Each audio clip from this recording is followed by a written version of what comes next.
모세가 있었습니다.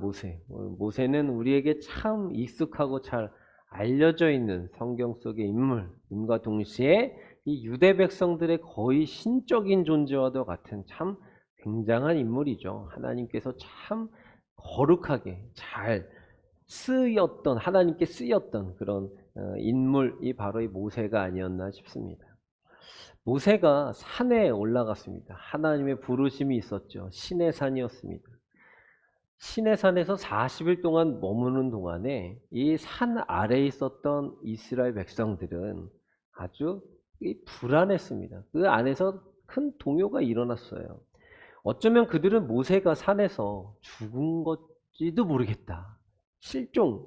거의 40일 동안 사람이 안 나오니까 요즘처럼 뭐 드론을 띄울 수도 없고 뭐 GPS 등등의 여러 가지 추적으로 뭐 사람을 찾을 수 있는 뭐 헬기를 띄울 수도 없고 그런 상황 가운데서 모세가 보이지 않았을 때에 이들은 불안한 것이 당연했을 것입니다.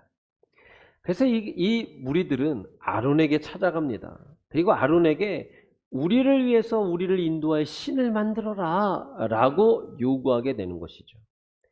40일 동안의 이 모세의 부재는 이스라엘 백성들에게 근심이었습니다. 몹시 불안했던 그들은 자신들을 위해서 신상을 만들었는데 그것은 하나님 앞에서 불신앙적인 행위였다라는 것이죠. 그들이 불신앙에 빠진 것은 지금까지 그들을 인도해 주신 하나님을 본 것이 아니라 오히려 환경을 봤기 때문입니다. 그리고 이스라엘은 자신들을 여기까지 인도했던 것이 하나님이 아니라 모세다라고 생각했는지도 몰라요. 그러나 그들은 안타깝게도 모세를 여기까지 인도하신 분이 하나님이라는 것을 전적으로 신뢰하지 못했습니다. 만일 그들이 이와 같은 사실을 알았다면 모세가 보이지 않았을 때에 그들을 안전하게 인도해 주신 하나님을 의지했을 것이 분명했기 때문인 것이죠. 우리가 하나님과 하나님께서 사용하시는 이 도구를 구분하지 못한다면 우리의 신앙은 언제나 환경에 따라서 좌우 영향을 받을 수 있다는 것입니다. 하나님과 하나님께서 사용하는 도구, 이것이 어떠한 현상일 수도 있고 또 은사일 수도 있고 사람일 수도 있는 것이죠. 이스라엘 백성들은 하나님께서 직접 인도하셨던 놀라운 이 출애굽의 은혜를 직접 경험했던 사람들. 그럼에도 불구하고 모세가 시내산에 오래도록 머물러 내려오지 않게 되자 불안했던 것입니다. 이 불안은 결국에 우상 숭배로 이어지는 것을 보게 됩니다. 그들이 만들었던 이 금송아지는 단지 금덩어리가 아니었습니다.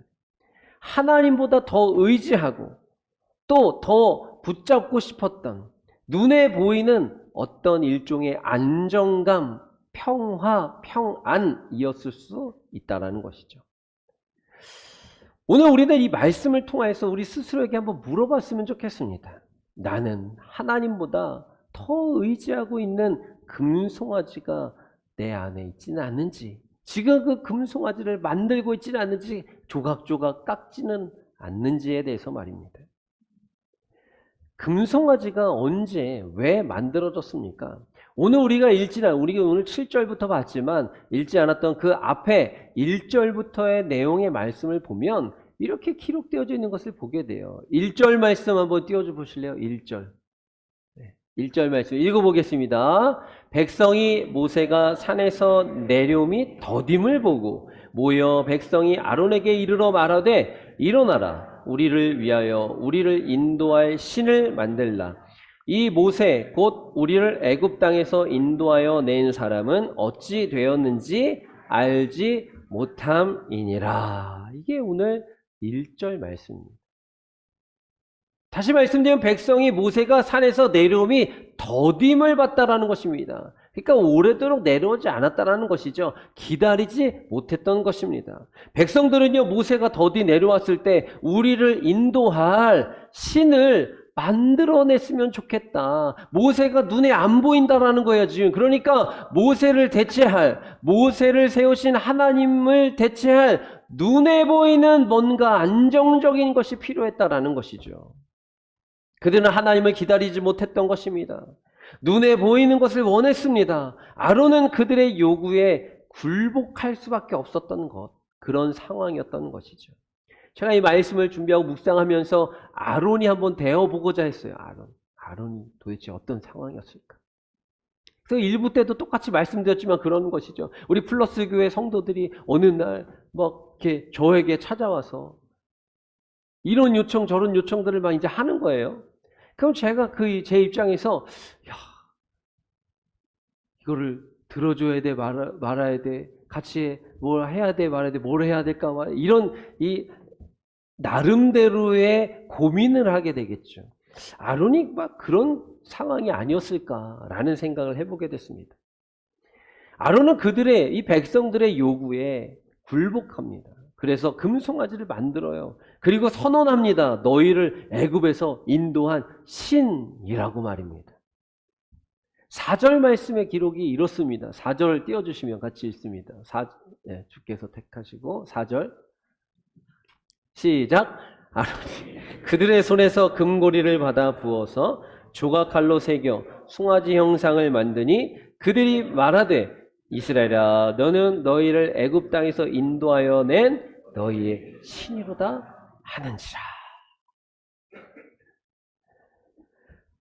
그들의 귀에 걸려있던 장신구, 금 장신구를 떼서 그 아궁이에 다 넣고 이것을 녹여서 꺼내서 식혔더니 금덩어리가 된데 이것을 이제 새겨서 조각칼로 새겨서 깎고 새겨서 송아지를 만들었다는 것입니다.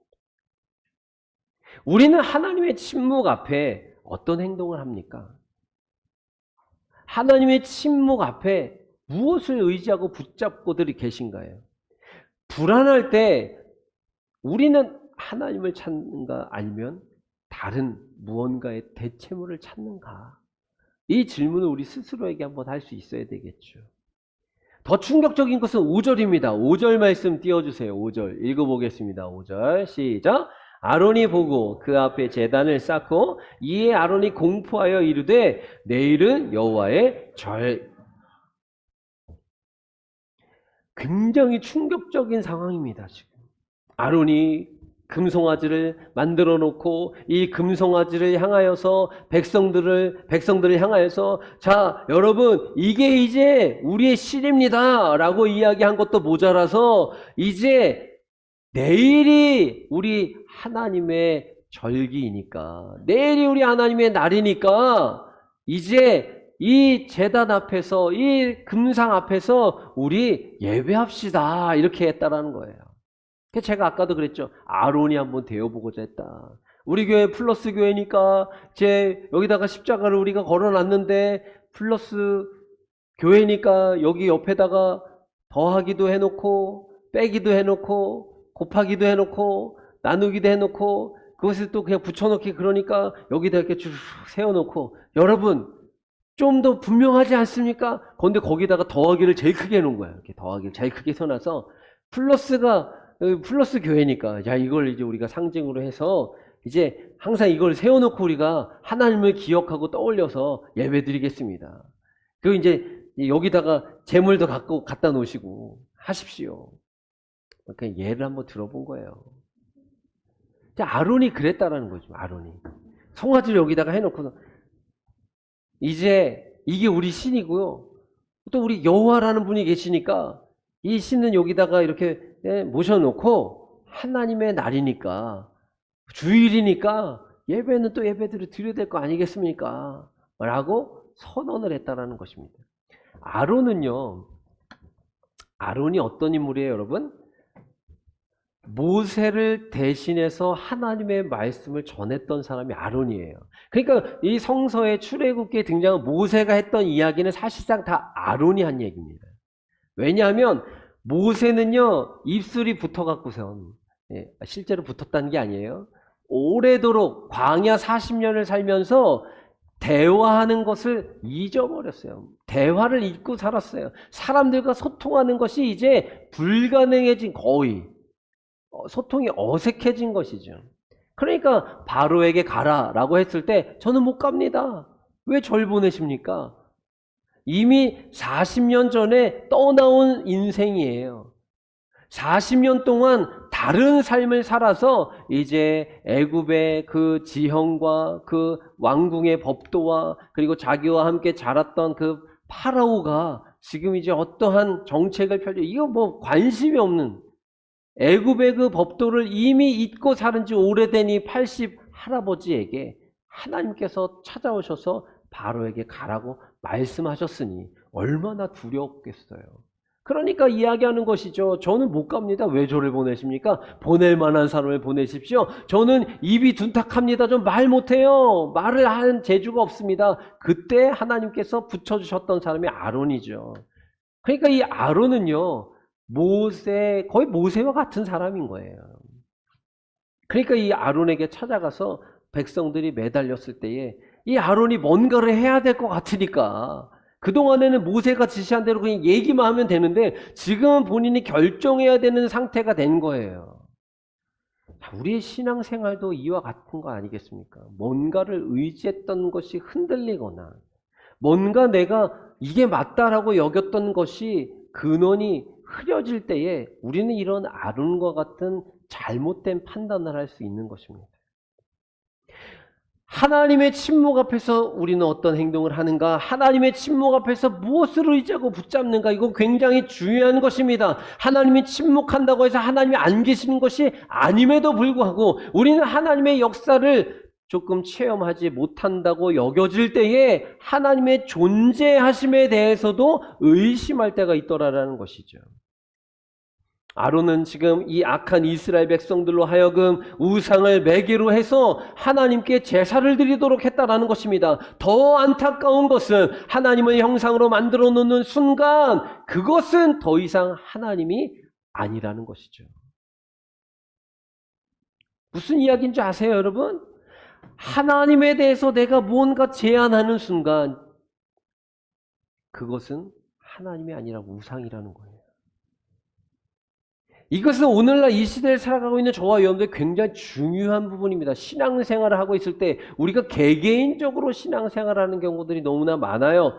하나님에 대해서 우리가 체험한 한 부분, 수박 겉핥기란 이야기 있잖아요. 속을 먹어야죠. 근데 수박을 겉을 핥고서 야, 이번 수박 진짜 맛있었다. 네. 수박집 따님께서 보시기에도, 그죠? 수박 속을 먹어야 되잖아요, 그죠? 네. 수박을 어렸을 때부터 많이 먹고 자라가지고 그렇게 이쁜 거잖아요, 그죠? 네. 아, 그렇대, 또 본인이 그렇대 지금. 네.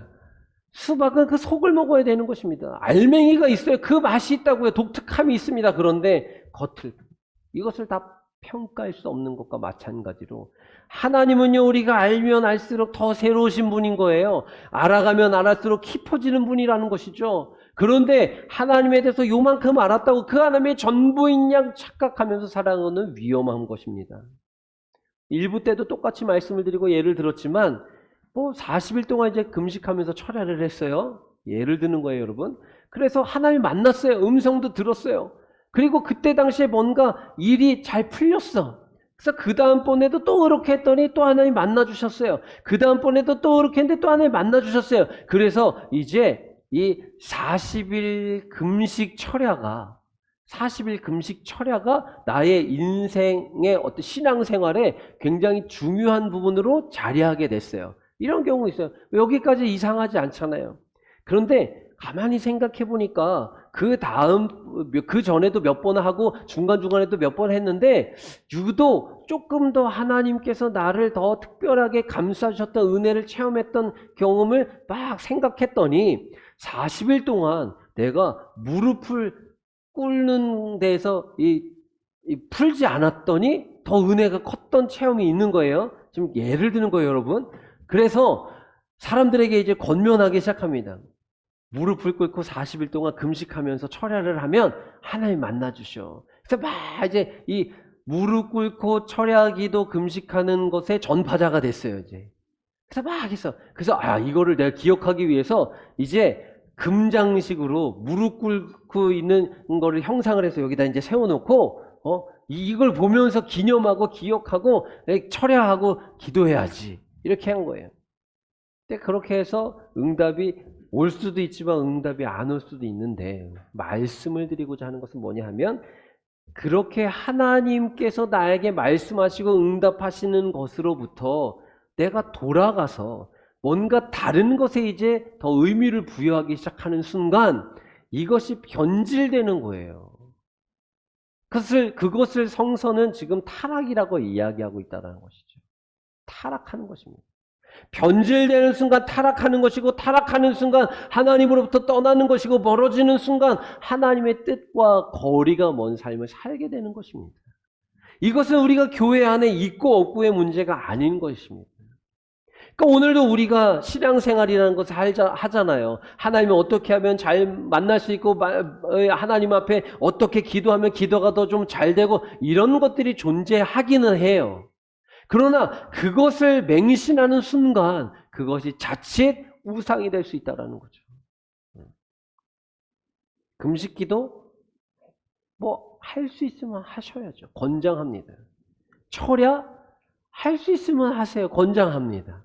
산기도 기도원 할 수 있으면 하세요. 권장합니다. 그러나 응답 받기 위해서 거기를 가야 되고, 응답 받기 위해서 이 문제를 해결하기 위해서 그렇게 해야 되고 그렇게 살아야 되고, 중요한 것은 하나님이지 하나님이 사용하였던 도구가 아니라는 것을 우리는 명심해야 된다는 것입니다. 내일은 여호와의 절일이니라 라고 말한 거, 아론이 이야기한 거, 선언한 거, 그렇게 선언하면서 금송아지 신상을 통해서 여호와 하나님을 섬기도록 했다라는 것이죠. 그런데 백성들이 금송아지 앞에서 번제, 화목제를 드릴 때에 이것은 그게 하나님이 예배한 것입니까? 아니에요. 우상 숭배였다라는 것입니다. 하나님과 상관없었던 것이죠. 교회도 마찬가지인 것입니다. 하나님의 이름으로 모인다고 하지만 하나님과 상관없는 모임이 될 때 거긴 교회가 아닌 것이죠. 이 예배도 마찬가지인 것입니다. 예수님의 능력을 부인하고 예수님의 이름을 선포하지 않고 드리면 교회 십자가를 걸고 예배를 드리는 행위를 한다고 하여서 예배가 다가 아니라는 거예요. 우리 교회 사역도 마찬가지인 겁니다. 예수님의 이름으로 행하는 것, 그것이 하나님께 영광이 되는 것이지, 예수님의 이름과 상관없는 많은 일들과 이 봉사와 헌신들은 무의미하다라는 것이죠. 우리가 기억해야 되는 것은 하나님의 이름으로 예배를 드린다고 할지라도 하나님께서 정해주신 말씀대로, 하나님께서 정해주시고 알려주신 대로 예배를 드리지 않으면 우상숭배, 다시 얘기해서 하나님이 정해주신 방법대로 행하여야 거룩한 예배다라는 것입니다. 오늘 우리는 이 거룩의 옷을 입은 하나님이 기뻐하시고 받으시는 예배를 온전히 드려야 될 줄로 믿으시기 바랍니다. 하나님은 우리에게 우상을 만들지 말라고 말씀하셨을 뿐만 아니라 하나님을 예배할 수 있는 방법에 대해서도 소개해 주셨죠. 특별히 오늘 교회 연합주일로 지킨다고 말씀드렸습니다. 우리 감리교는 그 NCCK라 그래가지고 교회 연합회 구성을 이루고 있는 교단이에요. 아시는 분들도 아시겠죠? 그래서 우리 교회랑 오순절 계통의 교회들, 그리고 장로회에서 특별히 통합측 교단이 이 NCCK에 들어와 있죠.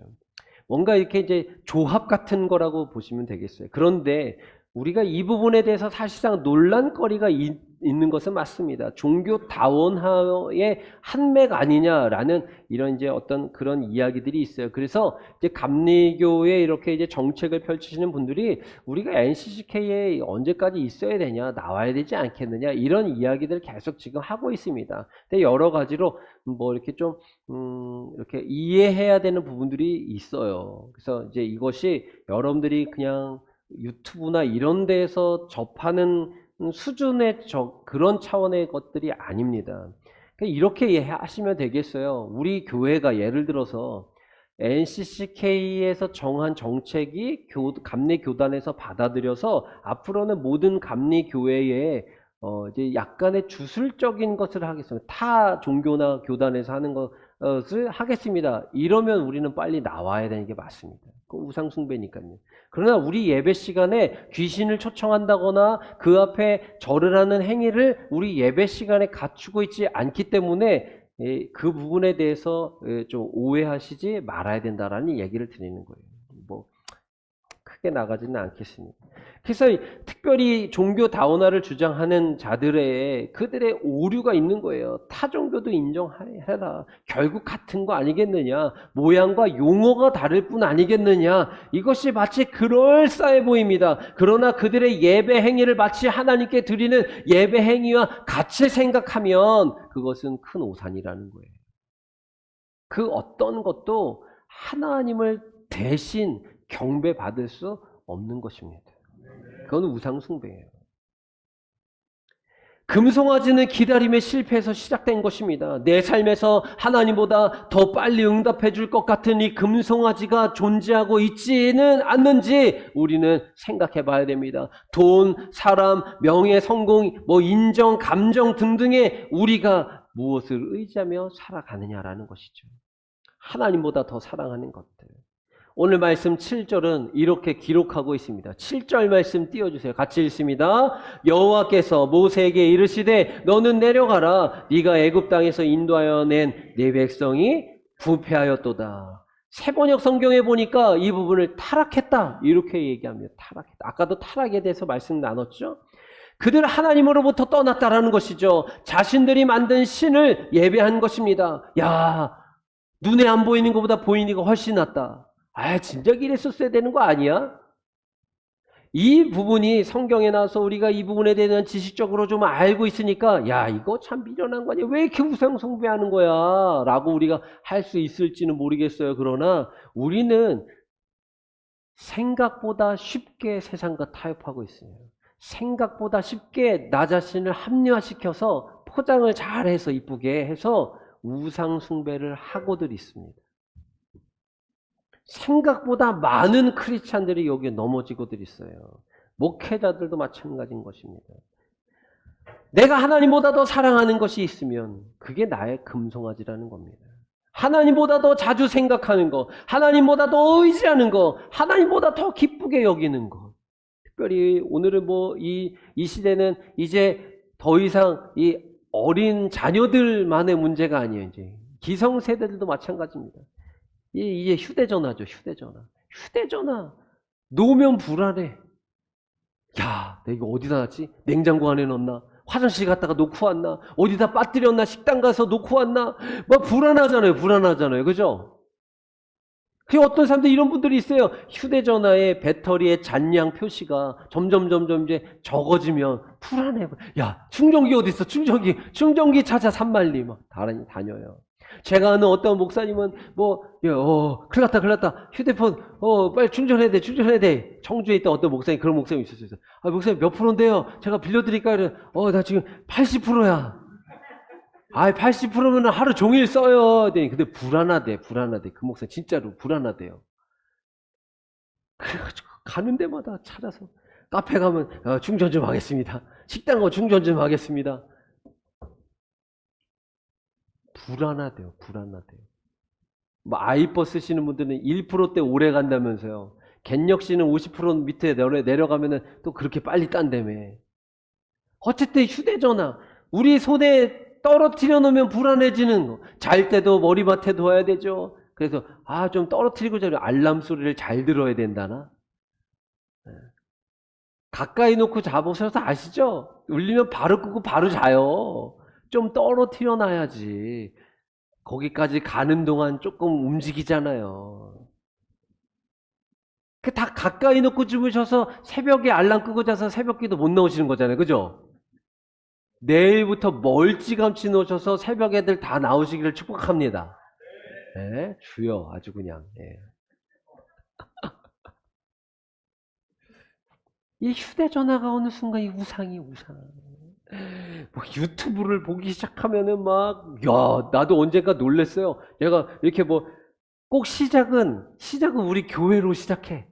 플러스 교회로 시작해. 시작해서 플러스 교회에서 그렇구나. 이런 예배 때 이러고 행사가 이런 거 올라왔구나. 이러면서 보다가 그 밑에 뜨잖아.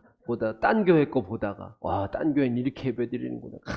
이 목사님 이런 말씀하셨구나. 넘기다 보면은 이제 이 예능도 나오고 자동차도 나오고 또 요즘에는 제가 그거 그때 한번 본 게 잘못이야. 유머 1번지 아시죠, 여러분? 유머 1번지. 아, 이게 이제 한번 본 거예요. 어디게 올라와가지고. 근데 이게 저 어렸을 때 이제 코미디 프로그램 크게 했더니 한 번씩 이게 올라오네, 또. 그 보다가, 역시 심형래야. 막 이러면서 막, 그렇지. 심형래 따라갈 사람 없지. 이래가면서 막, 보다 보니까 어느 순간 보니까 막 두세 시간이 그냥 막 지나간 거예요. 그래서, 야, 이거 안 되겠구나. 휙 집어 던지고서 이제 또 하다 보면 또 전화 오잖아요. 그래도 전화 받다가 또 하다 보면 또 이렇게 그동안에 또 문자 못 보고 봐야 되잖아. 그래서 또 이게 또 이렇게 시작되다가 보면 또 뭐 한 시간이 가고 이러잖아요. 심각해요, 심각해요. 여러분들도 다들 공감하시는 것 같아요, 보니까.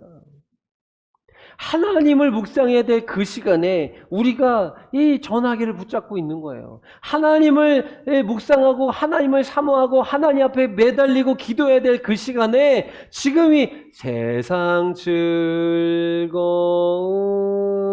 못 버리고 세상 자랑을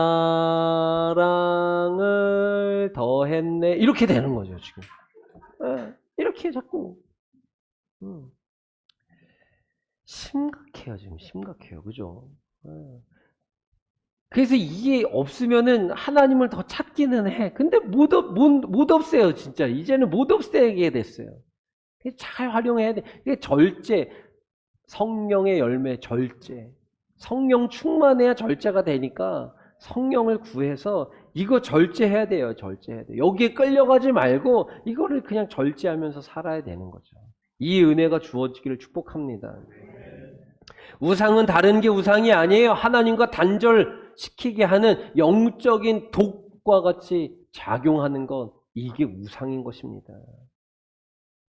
뒤에 11절에서 14절까지 나오는 말씀을 보면 모세가 하나님 앞에 이스라엘 백성들을 위해서 중보하는 장면이 나오죠. 하나님께서 야, 이 백성들 내가 이제 다 멸하고 너를 통해서 다시 새로운 나라를 만들겠다라고 했을 때에 모세가 하나님 앞에 매달립니다. 11절 읽어볼까요? 모세가 그의 여호와여 어찌하여 그 큰 권능과 강한 손으로 애굽 땅에서 인도하여 내신 주의 백성에게 진노하시나이까? 라고 하면서 매달려. 주님, 그렇게 하지 마세요. 그렇게 하면요 웃음거리가 됩니다. 하나님이 악한 신이었구나. 결국에는 자기 백성들을 끌어내더니 여기 산에서, 여기 들에서, 여기서 멸망시키려고 그런 것이구나. 하나님, 그렇게 하지 마십시오. 저를 봐서라도 참아주십시오. 이 장면은 우리가 잘 알고 있는 바와 같이 예수님, 영원한 우리의 중보자 되시는 예수님을 상징하는 것이죠. 예수님은 십자가에서 달려서 돌아가시면서까지도 아버지여, 저들의 죄를 용서해 주십시오 라고 기도했던 예수님. 저들이 하는지를 알지 못합니다. 우리가 금송아지를 만들고 하나님을 떠났을 때에 예수님께서는 우리를 위해서 십자가에서 중보해 주신 줄로 믿으시기 바랍니다. 그분의 이 사랑으로 우리는 다시 하나님께로 돌아갈 수 있게 된 것을 믿으시기를 바랍니다. 우리의 금송아지를 깨뜨릴 수 있는 길은 중보자의 예수 그리스도의 은혜로만 가능한 것을 믿으시기를 바라요. 그래서 오늘 우리는 예수님의 은혜를 힘입어서 나가는 것입니다. 우리가 즐겨 부르는 찬양, 십자가의 보혈 완전하신 사랑 힘입어 나갑니다. 힘입어 예배합니다. 이렇게 고백하잖아요. 그 예수 그리스도의 보혈의 능력을, 그 십자가의 은혜와 사랑을 기억하지 않으면 우리는 여기에 왔다가 그냥 가는 거예요. 예배를 드리고 예배를 하고 예배를 올려드리고 가셔야 되죠. 정리합니다. 우리 안에 있는 금송아지를 깨뜨리시기를 축복합니다. 이 금송아지를 깨뜨릴 수 있는 유일한 길은 예수 그리스도의 보혈의 능력밖에 없음을 인정하십시오. 나는 예수님의 중보를 믿고 다시 하나님께로 돌아가야만 한다라는 것을 오늘 믿음으로 선언하시기를 축복합니다. 우리 안에 있는 금송아지를 깨뜨리시기를 축복해요. 내가 의지했던 사람, 내가 집착하는 성공, 내가 포기하지 못하는 이 습성, 습관, 내가 하나님보다 더 사랑하는 것, 이것을 다 오늘 깨뜨려 버리는 은혜가 있기를 주의 이름으로 축복합니다. 예수님의 중보를 붙잡으세요. 하나님의 자비를 구하십시오. 하나님만을 예배하는 삶을 통하여 우리 내일부터 시작하는 한 주간의 일상 승리의 길을 걸어가시는 플러스의 모든 성도들이 되시기를 주님의 이름으로 축복합니다.